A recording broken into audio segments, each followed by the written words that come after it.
പീതാംബരം കരവിരാജിതശങ്കചക്രകൗമോദഗീതരസിജം കരുണാസമുദ്രം രാധാസഹായമതിസുന്ദരമന്ദഹാസം വാതാലയേശമനിശം ഹൃദി ഭാവയാമി. നമസ്കാരം. സനാതനധർമ്മ സംഹിതകൾ പങ്കുവയ്ക്കാനായുള്ള ചാനലായ നാദശ്രീയിലേക്ക് എല്ലാവർക്കും സ്വാഗതം. പ്രിയരെ, ചാനൽ സബ്സ്ക്രൈബ് ചെയ്യുന്നതോടൊപ്പം ലൈക്ക് ചെയ്ത് സഹകരിക്കണമെന്ന് കൂടി ഓർമ്മപ്പെടുത്തിക്കൊള്ളുന്നു. ശ്രീമദ് ഭാഗവതാമൃത പരമ്പരയിൽ ബാണയുദ്ധത്തിൽ ബാണൻ്റെ കൈകളെല്ലാം ഛേദിച്ച് മാത്രം ചെയ്തില്ല. ശിവഭക്തനും വിഷ്ണു ഭക്തനും രണ്ടല്ല, ശിവനും വിഷ്ണുവും രണ്ടല്ല എന്നും കൂടി കാണിക്കുന്ന ഒരു കഥയാണ് അത്. അപ്പോൾ യഥാർത്ഥ ഭക്തന്മാർ വിഷ്ണുവിനെ ഭജിക്കുമ്പോൾ എന്താ ഗുണച്ചാൽ, നമുക്ക് ആ പാകത വന്ന് അർഹതപ്പെട്ട വരം മാത്രമേ വിഷ്ണു തരുള്ളൂ. വരം കിട്ടിയിട്ട് അതുകൊണ്ട് അപകടമാവണ ഒരവസ്ഥയിലേക്ക് ഭഗവാൻ എത്തിക്കില്ല. ശിവൻ അത്ര തന്നെ ആ ഒരു കാര്യത്തിൽ നിഷ്കർഷ കുറവാണ് എന്നാണ് എല്ലാവരും പറയുന്നത്. രണ്ട് നമശിവായ ചൊല്ലി എന്തെങ്കിലുമൊക്കെ അങ്ങോട്ട് കൊടുക്കുകയാണ്. ആ കൊടുത്തത് പിന്നെ അവൻ തന്നെ ബുദ്ധിമുട്ടാവുമെന്ന് അറിയിക്കണ്ടേ. അപ്പോൾ ഭഗവാൻ വിഷ്ണു അങ്ങനെ നോക്കിയിട്ടേ ചെയ്യുള്ളൂ. പിന്നെ ആ സങ്കീർണതയിൽ നിന്ന് രക്ഷപ്പെടാൻ വിഷ്ണുവിൻ്റെ ആവശ്യം ഉണ്ടാവുകയും ചെയ്യും. മൃഗാസുരൻ്റെ കാര്യത്തിലൊക്കെ അങ്ങനെ ആരുടെ തലയിൽ കൈ വെച്ച് അവർ മരിക്കണം എന്ന് പറഞ്ഞാൽ അവസാനം അവൻ എന്തുണ്ടായി ആലോചിച്ച് നോക്കൂ. അവൻ്റെ കൈ കൊണ്ട് തന്നെ അവൻ മരിച്ചു. ആലോചിച്ചു, അത്ഭുതമല്ലേ. അപ്പോൾ അത്തരം വരങ്ങളൊന്നും വിഷ്ണു കൊടുക്കുകയില്ല. വിഷ്ണു വരം കൊടുത്താൽ പിന്നെ അവന് നാശമില്ല എന്നുള്ളൊരു തത്വം കൂടി അത് കൂടെ കാണിക്കാൻ വേണ്ടിയിട്ടാണ്. ഇനി അടുത്തതായിട്ടുള്ളൊരു കഥ, ചെറുതായിട്ടൊരു കഥ, ചെറിയ കഥയാണ്. യാദവന്മാർ ഇങ്ങനെ പുറത്തേക്ക് നടക്കാനിറങ്ങി.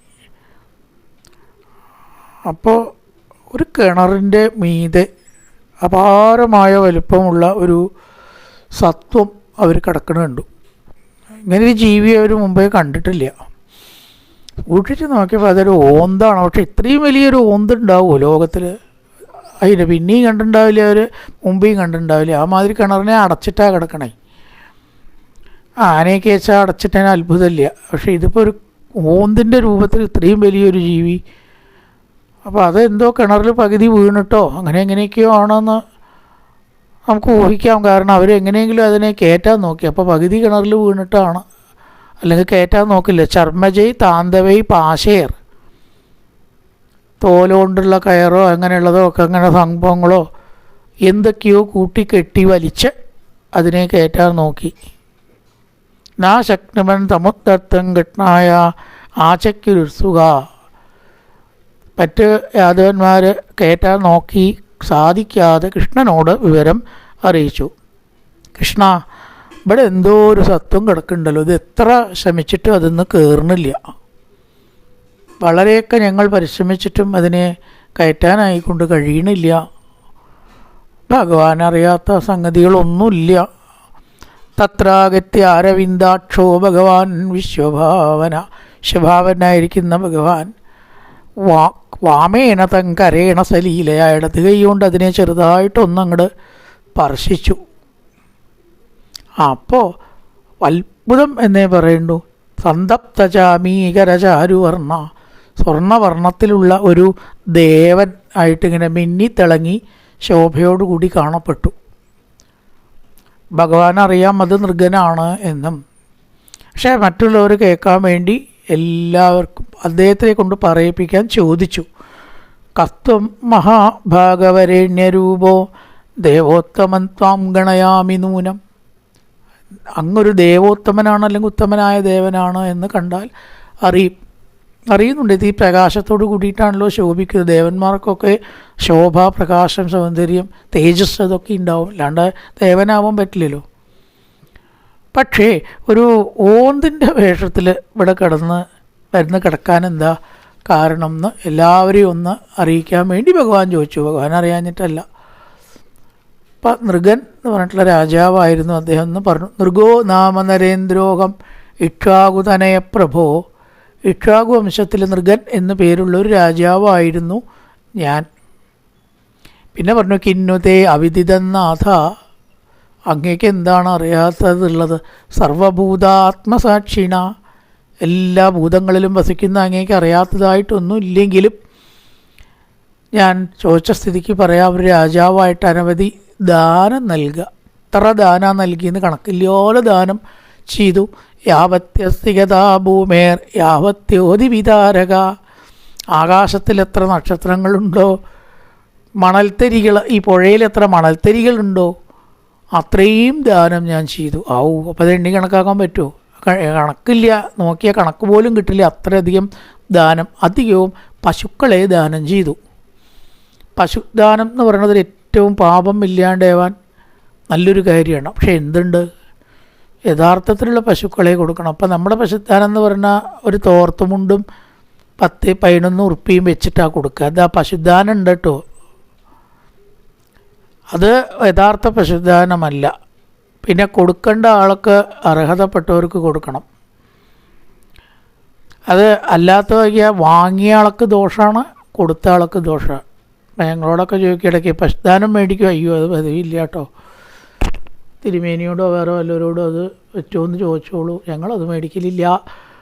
അപ്പം അത് അനുഷ്ഠാനപ്രകാരം ഗായത്രി ജപം, സന്ധ്യാവന്ദനം, ഉപനയനാദി സംസ്കാരങ്ങൾ, ശൗചസ്മാർത്താദി കർമ്മങ്ങളൊക്കെ അനുഷ്ഠിച്ചവർ അവർക്കേ ദാനം വാങ്ങാൻ അർഹതയുള്ളൂ. ഈ ദാനം വാങ്ങിയിട്ടുണ്ടെങ്കിൽ എന്താ ഗുണം? അപ്പോൾ ദോഷം, ഇത് കൊടുത്തവരുടെ പാപം ഞാൻ ഏറ്റുവാങ്ങുകയാണ് എന്നാണ്. അല്ലേ, ഏർപ്പാടല്ലേ അല്ലേ? അപ്പോൾ ദക്ഷിണയൊക്കെ അങ്ങനെയാണ്. നമുക്ക് പൈസ തട്ടിലിട്ട് എന്നാൽ അതാ കൊണ്ടേക്കോന്ന് എൻ്റെ വീട്ടിലേക്ക്, ഞങ്ങളുടെ പാപമാണ് കേട്ടോ എന്ന് പറഞ്ഞിട്ട് അത്രേ തരണം. അപ്പോൾ എങ്ങനെയാണ് അതിന് രക്ഷപ്പെടുക? ധാരാളം നാമം ജപിക്കുക, പിശുക്ക് കൂടാതെ നാമം ജപിക്കുക, ഈശ്വരകർമ്മങ്ങൾ ധാരാളം അനുഷ്ഠിക്കുക. മനസ്സ് ഭഗവാങ്കൽ തന്നെ നിർത്തിയാൽ ഇതുകൊണ്ടൊന്നും ദോഷമില്ല. അപ്പം അങ്ങനെ നിർത്താൻ കഴിവുള്ളവർക്കേ കൊടുക്കാവൂ. അത് ബ്രാഹ്മണരാവുക, അനുഷ്ഠാനം ഉണ്ടാവുക, ഉപനയനാദി ശൗചസ്മാർത്ഥ കർമ്മങ്ങളൊക്കെ അനുഷ്ഠിക്കുക, വേദാധ്യയനം അത്യാവശ്യം ഉണ്ടാവുക, ഭക്തി മുതലായിട്ടുള്ള കാര്യങ്ങൾ അവർക്ക് യഥാർത്ഥമായി പശുക്കളെ കൊടുക്കുന്നതിനേ പശുദാനം എന്ന് പറയുള്ളൂ. ഇതൊക്കെ ദാനം എന്ന് പറയാം, പശുദാനം എന്ന് പറയാൻ പറ്റില്ല, തെറ്റാണത്. പശുദാനം എങ്ങനെ പശുദാനാവുക? അപ്പോൾ എങ്ങനത്തെ പശുക്കളെ ആണ് ഞാൻ കൊടുത്തത് എന്ന് പറയുകയാണ്. നൃഗൻ പയസ്വിനി തരിണി ശീലരൂപ ഗുണോപപന്ന കപിലാഹേമശൃംഗി, നല്ല പാല് കറന്നെടുക്കാൻ പറ്റിയ പശുക്കളെ കറവ് പറ്റിയതല്ല എന്നർത്ഥം. എന്നാൽ ദാനം കൊടുക്കഞ്ഞി അതിനെ ഒന്നും കൊള്ളില്ല. ശീലരൂപ, പശുവിൻ്റെ സ്വഭാവം എന്ന് പറഞ്ഞാൽ ശാന്തമായിട്ടുള്ള സ്വഭാവം, കറക്കാൻ വരുന്നവരെ ചവിട്ടുകയോ കുത്തുകയോ ഒന്നും ചെയ്യാതെ ശാന്തമായിട്ട് കറക്കാൻ അനുവദിക്കണ പശുക്കളുണ്ട്. നല്ല സാത്വിക സ്വഭാവമുള്ളവരാരും ഉപദ്രവിക്കില്ല. അങ്ങനത്തെ കപിലവർണ്ണം തവിട്ട് കളറുള്ള പശുക്കൾ പൊതുവേ കുറവാകും. നമ്മൾ നോക്കിയിട്ടുണ്ടാവും, വെള്ളയും കറുപ്പും ഒക്കെ ഉണ്ടാവും. തവിട്ട് കളറിലുള്ളത് അധികം കാണില്ല, ഉണ്ടാവും, വളരെ കുറവാണ്.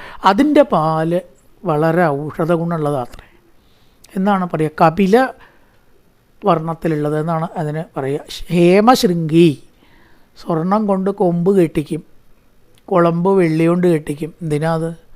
ഈ പശുവിനെ നോക്കണ്ട സാമ്പത്തിക ചെലവ് ഇത് മേടിക്കുന്ന ബ്രാഹ്മണന് കയ്യിൽ നിന്ന് ഉണ്ടാവാൻ പാടില്ല. അതിനാണത്രേ കുറച്ച് സ്വർണവും വെള്ളിയും നിൻ്റെ ഒപ്പം കൊടുക്കണം. ആനയെ നടയിലിരുത്തിയാൽ 10 ലക്ഷം ഉറുപ്പ്യ കെട്ടിവെക്കണമെന്ന് ദേവസ്വങ്ങൾക്ക് നിയമം വന്നു. കാരണം ഇത് ചെറിയത് എന്തെങ്കിലും പല്ലും പുല്ലും ഇട്ട് കൊടുത്താൽ പോരാ, ആനയ്ക്ക് മതിയോ? നല്ല ചിലവാണത്. 3 നേരം തീറ്റ കൊടുക്കുകയെന്ന് വെച്ചാൽ എന്തൊക്കെ ചിലവ്, എത്ര ചിലവ് വരുന്ന ആലോചിച്ച് നോക്കൂ. അപ്പോൾ 10 ലക്ഷം ഉറുപ്പ്യ കെട്ടിവെച്ചാലേ ആനയെ നടതള്ളാൻ പറ്റൂന്ന് ദേവസ്വങ്ങളൊക്കെ നിയമം കൊടുത്തിരിക്കുന്നു. അപ്പം അതുപോലെ ഈ പശുക്കളെ നോക്കാനുള്ള ചിലവ് പോലും ബ്രാഹ്മണർക്ക് വരരുത്. അത് എങ്ങനത്തെ ബ്രാഹ്മണനാണ്? ദാരിദ്ര്യം അനുഭവിക്കണവർക്ക് കൊടുക്കണം. സമ്പന്നരായിട്ടുള്ളവർക്ക് കൊടുത്തിട്ട് ഒരു കാര്യമില്ല. ഒരു പശുവാണെങ്കിലും കുറച്ച് സംഖ്യയാണെങ്കിലും അതിൻ്റെ വില അറിയുന്നവർ ദാരിദ്ര്യം അനുഭവിക്കണവരാണ്. അല്ലാത്തവർക്ക് ഊണ നല്ലോണം കഴിച്ച ഒരാൾക്ക് കുറച്ച് കൂടെ കഴിച്ച് പോകണോ എന്ന് വെച്ചാൽ അയ്യോ എനിക്കിപ്പോൾ വേണ്ടാട്ടോ എന്ന് പറയും. നിർബന്ധമായിട്ട് വന്ന് ശപിച്ചുകൊണ്ട് അയാൾ ഊണയൊക്കെ, കാരണം വയറ് നിറഞ്ഞിരിക്കണം. അതുപോലെ ആവും എന്നർത്ഥം. സമ്പത്തുള്ളവർക്ക് എന്ത് ദാന താല്പര്യം ഉണ്ടാവുക? അപ്പം അതുകൊണ്ട് സീതത് കുടുംബേഭ്യ, കുടുംബം ഉള്ളവർക്ക് കൊടുക്കണം. ഉണ്ടോ? ബ്രഹ്മചാരിമാർക്കോ സന്യാസിമാർക്കോ അല്ല കൊടുക്കേണ്ടത് എന്നാണ് പറയണത്. കുടുംബേഭ്യ, ഭാര്യയും മക്കളുമായിട്ട് കഴിഞ്ഞു കൂടാൻ ബുദ്ധിമുട്ടുന്ന ബ്രാഹ്മണർക്ക്. സന്യാസിമാരുടെ കാര്യം ആശ്രമത്തിൽ നോക്കുക, അവർക്ക് എന്താ ഇവിടെ തേറ്റേച്ചാൽ കിടക്കുക, എന്താ തരാച്ചാൽ കഴിക്കുക എന്നല്ലാണ്ട് അവർക്ക് എന്തിനാ പണം? സ്വർണമോ പണമോ പശുവോ അവർക്ക് ആവശ്യമില്ല. ഇവിടെ സീതത് കുടുംബേഭ്യ ഋതപ്രദേഭ്യ, ബ്രാഹ്മണരാകുമ്പോഴുള്ള വ്രതം ഉണ്ടാവുക, വിദ്യാവന്ദനാദി കാര്യങ്ങളെ വേദാധ്യയനം, ആരോടും ഉപദ്രവമില്ലാത്ത സ്വഭാവം ഉണ്ടാവുക, സാത്വിക ബുദ്ധി ഉണ്ടാവുക. അങ്ങനെയൊക്കെയുള്ള ബ്രാഹ്മണർക്ക് കൊമ്പ് സ്വർണം കൊണ്ട് കെട്ടിച്ച്, കുളമ്പ് വെള്ളി കൊണ്ട് കെട്ടിച്ച് ഞാൻ അനവധി പശുക്കളെ കൊടുത്തു. ഇവയോ ദ്വിജപുങ്കവേപ്യ, ദ്വിജപുങ്കവന്മാർക്ക്, ബ്രാഹ്മണ ശ്രേഷ്ഠന്മാർക്ക് ഈ പശുക്കളെ മാത്രമാണോ കൊടുത്തത് എന്നാണെങ്കിൽ അങ്ങനെയല്ല. ഗോഭൂ ഹിരണ്യായതന അശ്വഹസ്തിന. ഓ, രാജാവാണ്, ഈ കയ്യിലിഷ്ടം പോലെ ഉണ്ടല്ലോ. അപ്പോൾ കൊടുത്തു. ത്രേ ഭുഗോ ഭൂ, ഭൂമിദാനം, ഭൂമിദാനം കൊടുത്തു. ഹിരണ്യം സ്വർണം കൊടുത്തു. വസ്ത്രം കൊടുത്തു. ആന, കുതിര, ഇതൊക്കെ ഞാൻ കൊടുത്തിട്ടുണ്ട്. അനവധി അനവധി ദാനങ്ങൾ കൊടുത്തു. കന്യാസദാസി തിലരൂപ്യശയ്യ, കന്യകമാരെ വേണ്ടവർക്ക് കന്യാദാനമായിട്ട് അങ്ങനെയും കൊടുത്തിട്ടുണ്ട്. വസ്ത്രങ്ങൾ, രത്നങ്ങൾ മുതലായിട്ടുള്ളതെല്ലാം കൊടുക്കുമ്പോൾ ഒരു അബദ്ധം എനിക്ക് പറ്റി ഈ കൊടുത്ത കൂട്ടത്തിൽ. എന്താ അത്? ഈ കൊടുത്ത പശുപാവം ഉടമസ്ഥനെ മറക്കാതെ തൻ്റെ അവിടത്തേക്ക് തന്നെ വരിക, അങ്ങനെ പതിവുണ്ടല്ലോ പണ്ടൊക്കെ. അവർക്ക് ഇപ്പം എന്നെ വിറ്റു എന്നൊക്കെ അറിയുമോ? സ്നേഹബന്ധം കൊണ്ടും തൊഴുത്തിൻ്റെ പരിചയം കൊണ്ടും, എന്നും തൊഴുത്തിലേക്ക് വരണ പരിചയം കൊണ്ട് ഇവിടെ തന്നെ വന്ന് നിന്നു. എൻ്റെ കൊട്ടാരത്തിൽ പശുക്കളെ കെട്ടുന്ന സ്ഥലത്ത് വന്ന് നിന്നു. ഞാനാണെങ്കിലോ അതറിഞ്ഞില്ല. പരപ്പൻ രാജാവ് നേരിട്ട് ആവണമെന്നില്ല, വല്ലവരെ കൊണ്ടും കൊടുപ്പിക്കുകയാവുമല്ലോ ചെയ്യുക. അവരും അത് ശ്രദ്ധിച്ചില്ല. ഏതോ ഒരു പശു അതിനെ പിടിച്ച് വേറൊരാൾക്ക് ദാനം ചെയ്തു. 2 പ്രാവശ്യം ദാനം ചെയ്യാൻ പാടില്ല, അതന്നെ തെറ്റ്. അപ്പോൾ മുമ്പ് കൊടുത്ത ബ്രാഹ്മണൻ തൻ്റെ പശുവിനെ കാണാതെ തെരഞ്ഞിങ്ങനെ വരുമ്പോൾ തനിക്ക് അയാൾക്ക് മനസ്സിലായി, ഇന്നലെ കിട്ടിയ പശുവാണല്ലോ ഇതെനിക്ക് ഇന്നലെ മൃഗരാജാവ് തന്ന പശുവിനെയും കൊണ്ട് താനെ എവിടേക്കാണ് പോകണമെന്ന് ചോദിച്ചു. തനിക്ക് ഇന്നലെ തന്ന പശുവോ? അപ്പോൾ എനിക്ക് കുറച്ച് മുമ്പ് തന്നതോ? നോണയൊന്നും എനിക്ക് പറയേണ്ട ആവശ്യമില്ല, ഇതെനിക്ക് മൃഗൻ ഇപ്പം തന്നതാണെന്ന് പുതിയ ആൾ. ഇന്നലെ എനിക്ക് തന്ന പശു എങ്ങനെയാണ് തനിക്ക് ഇപ്പം കിട്ടുക എന്ന് പഴയ ആൾ. ഇവർ രണ്ടാൾ ഊക്കൻ തർക്കത്തിലായി. അപ്പോൾ രാജാവ് പറഞ്ഞു, ഇതങ്ങനെ ഒരു പ്രശ്നമുണ്ട് രാജൻ, ബ്രാഹ്മണർ ഗംഭീര ശണ്ട കൂടുന്നുണ്ട്. അപ്പോൾ രാജാവ് അവിടെ എത്തിയിട്ട് പറഞ്ഞു, അയ്യോ നിങ്ങൾ വിഷമിക്കരുത്, 2 കൂട്ടരും ശണ്ട നിർത്തൂ, എത്ര പശുക്കളെ വേണമെങ്കിലും നിങ്ങൾക്ക് ഞാൻ തരാം. ഗവാം ലക്ഷം പ്രകൃഷ്ടാനാം, അലങ്കരിക്കപ്പെട്ട ലക്ഷക്കണക്കിന് പശുക്കളെ ഞാൻ തരാം. രാജാവാണ്. ഗവാം ലക്ഷം പ്രകൃഷ്ടാനാം ദാസ്യാമി ഏഷ പ്രതീയതാം, ഞാൻ തരാം. മനസ്താപപ്പെട്ട് നിങ്ങൾ പോകരുതേന്ന് രാജാവ് പറഞ്ഞു. അപ്പോൾ ബ്രാഹ്മണർ ദേഷ്യപ്പെട്ടിട്ട് പറഞ്ഞു, ഞങ്ങൾക്ക് തൻ്റെ പശുവൊന്നും വേണ്ട, 100,000 പശുക്കളെയും വേണ്ട, ഞങ്ങൾക്ക് കിട്ടിയ പശുവാണ് ഞങ്ങൾക്ക് വേണ്ടിയിരുന്നത്. അതേതായാലും ഇനി നടക്കില്ല എന്ന് മനസ്സിലായി. ഞങ്ങൾ പോണു, തൻ്റെ പശുവും വേണ്ട, ഒന്നും വേണ്ട. അവർ മനസ്താപപ്പെട്ടു പോയപ്പോൾ നിഗം പറയുകയാണ്, എനിക്ക് വലിയ വിഷമമായി ഭഗവാനെ. ബ്രാഹ്മണരുടെ മനസ്താപം നമ്മളുണ്ടാക്കുക എന്ന് വെച്ചാൽ അത് ജന്മജന്മാന്തരങ്ങളിൽ തീരില്ല എന്നാണ് പറയുക.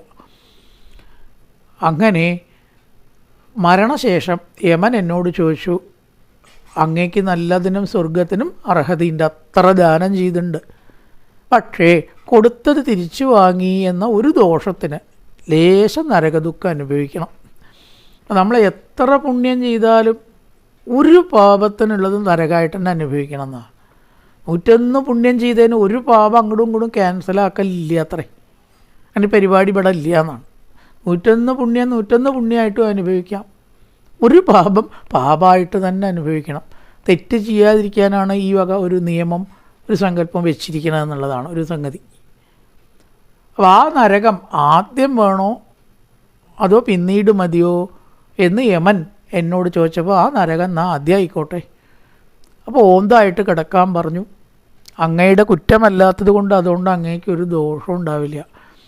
ത്രേതായുഗത്തിൽ സർവേശ്വരനായിരിക്കുന്ന കൃഷ്ണനെ കാണാനുള്ള മഹാഭാഗ്യം അങ്ങേക്ക് ഉണ്ടാവും. ശിക്ഷിച്ചു എന്ന് വരുത്തുക, അത്രയേ ഉള്ളൂ.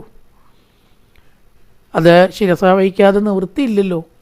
അപ്പം മൃഗം പറയണ ദേവദേവ ജഗന്നാഥ ഗോവിന്ദ പുരുഷോത്തമ നാരായണ ഋഷികേശ പുണ്യശ്ലോകാച്യുതാവ്യയ അനുജാനീഹി മാം കൃഷ്ണ യാന്തം ദേവഗതിം പ്രഭോ.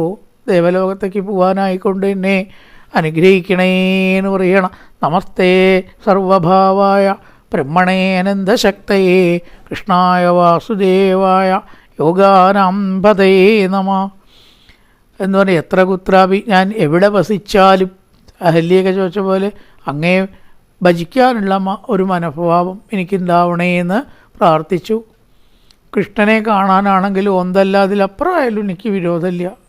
കുറച്ചാളെ കിടക്കണം എന്നല്ലേ ഉള്ളൂ, എനിക്ക് ഭാഗ്യമാണ്, ഞാനത് അനുഭവിച്ചോളാം എന്നൊക്കെ പറഞ്ഞിട്ടാണ് എവിടെ വസിച്ചാലും സർവേശ്വര ആ ഭഗവാനിലുള്ള ഭക്തി എനിക്കുണ്ടാവണം.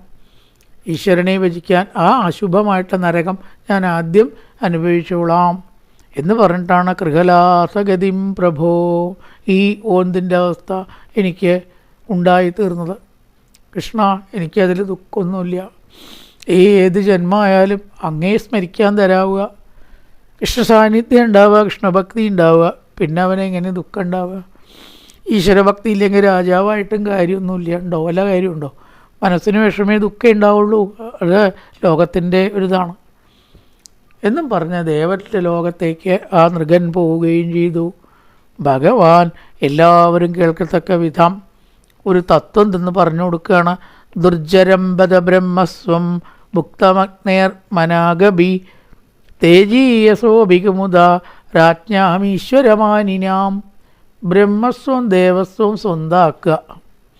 രാവണനെ പറ്റി പറയുമ്പോൾ ബ്രഹ്മസ്വം ദേവസ്വം സ്വന്താക്കിയിട്ടുള്ള ഗുരുദോഷം പാരമുണ്ട് ഇവന്. ഒക്കെ അടക്കി ഭരിക്കുകയാണ്. അതിൻ്റെ ഏട്ടനായ കുബേരനെ അടക്കം ആട്ടി ഓടിച്ച് പുഷ്പക വിമാനം തൻ്റെയെന്നും പറഞ്ഞ് നിർത്തിയിരിക്കുകയാണ്. ഏട്ടൻ്റെയാണ്, ശരിക്കും കുബേരൻ്റെയാണ്.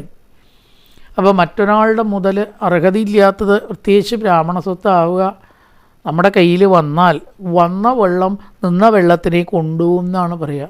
ഇവിടെ ഭഗവാൻ പറയണ നാഹം ആലാഹലം മന്യേ വിഷം യസ്യ പ്രതിക്രിയ. വിഷം അകത്ത് പെട്ടാലും കൂടി പരിഹാരമുണ്ട്. നല്ല വിഷഹാരിയെ കണ്ടാൽ മതി, ഇല്ലേ? അല്ലെങ്കിൽ ആസ്പത്രിയിൽ പോയാൽ മതി. പക്ഷേ നമ്മൾ ബ്രഹ്മസ്വമായിട്ട് ഭുജിക്കുകയോ കഴിക്കുകയോ അനുഭവിക്കുകയോ ചെയ്താൽ യാതൊരു പ്രതിവിധിയില്ല എന്ന് പറഞ്ഞാൽ നാസ്യ പ്രതിവിധിർ ഭൂവി. ഈ ഭൂമിയിൽ അതിന് പരിഹാരം ഇല്ല.